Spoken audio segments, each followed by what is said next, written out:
बेले देवदूत पलटि किछि लोक अन्य मानकर सेवा करुछन्ति। खोर्धा जटणीर पांडव जेना फाउंडेशन पक्षरु लॉकडाउन लागू हेबा दिनरु विभिन्न स्थान रे थिबा असहायक पाखरे खाद्य जोगाई आसुछन्ति।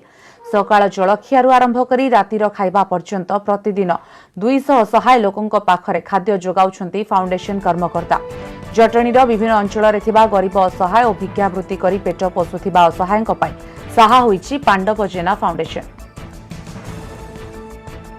जिले में लगी रही लॉकडाउन शटडाउन आ लॉकडाउन शटडाउन रे किभली भाव में लोक मैंने प्रभावित न हेबे सेथिपाई अनेक स्वेच्छासेवी संगठन माने आगु को आछंती। आ सेथिमध्यरु पांडव जेना फाउंडेशन अन्यतम जो माने कि क्रमागत भाव में लॉकडाउन आरंभ होला दिन ठारू गरीब एवं असहाय लोकों पाखरे पहुँची एवं सेमानकर पेट को दाना जोगाई। आपण मैंने देखिपार सीधा सड़क जे किभली भाव में से सदस्य मैंने एकत्रित होती एवं समस्त एकत्रित हो खाइया प्राय 200 जनकर खाइया आनी से पहुँचाऊँ प्रतिदिन ए गरीब लोकों पाखे। सीधा सड़क आलोचना करवा जे केते दिन पर्यंत ये कार्यक्रम जारी रही कौ जगह आप दौरान आमर जितेबाला सरकार घोषणा कले लॉकडाउन शटडाउन घोषणा कले से आम आमर फाउंडेशन अध्यक्ष निर्देश क्रम आम एक बैठक डकागला। से बैठक निष्पत्ति है जे आम जेपर्यंत सरकार को लॉकडाउन शटडाउन न उठी आम असहाय लोकों पाखे खाद्य पहुँचेबा निराश्रय लोकों पाखे खाद्य पहुँचेबा।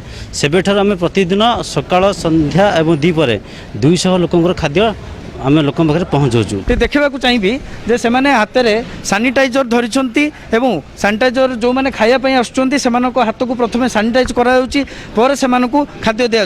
आउ गोटे दृश्य देखा चाहिए जो मैंने असहाय थे से पाखे किभली भाव में पहुँची खाया देती सहित आलोचना करवा पचारि बुझा जे से पाखे केते पहुँचती। भाई कौन कहे जो मैंने आपण को खाद्य दौरान से कौन कहे जो सहयोग आप सहयोग पूरा कहली निज बापा माँ भी जी सहयोग करना आम एटी मु 9 मास हेल्ला पड़ी रही। आग लॉकडाउन तो भुवनेश्वर थे ये लॉकडाउन जो आरंभ रही सब पिला माने जहाँ कर कहली पूरा गोटे कथा आरंभ शेष पर्यटन गोटे कथा कहि जो जिनस आमको कर निज पिता माता भी से दे नथिबे। कौन कहे भाई आप भिक्षावृत्ति कर खाद्य पहुँचू ना कड़े न गल आगे बसचे वर्षा टाइम आगे बाबू मैंने सब आणिक पाखे आणिक जोगाऊँ आज्ञा है।